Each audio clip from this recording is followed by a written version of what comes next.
మిత్రాబాయ్, మర్యాదగా మీ మెడలో ఉన్న బంగారం నాకు ఇవ్వండి. లేదో మీరు క్షుద్ర పూజలు శవ పూజలు చేస్తున్నారని ఊర్లో చెప్పేస్తా.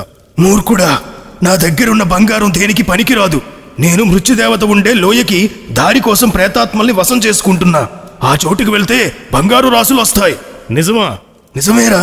అది ఎలాగో నా ఒక్కడి వల్ల అవ్వదు. ఈ రోజే ఆఖరి శవ పూజ.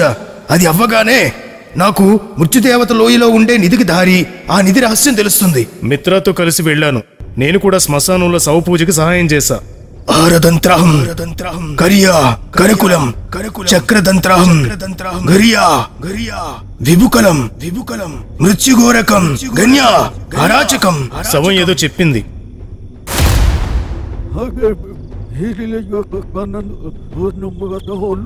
నాకు కొద్దిగా మాత్రమే అర్థమయ్యింది. పూర్తి కథ లింక్ కామెంట్స్ లో ఉంది, చూడండి. మరిన్ని వీడియోస్ కోసం సబ్స్క్రైబ్ చేయండి.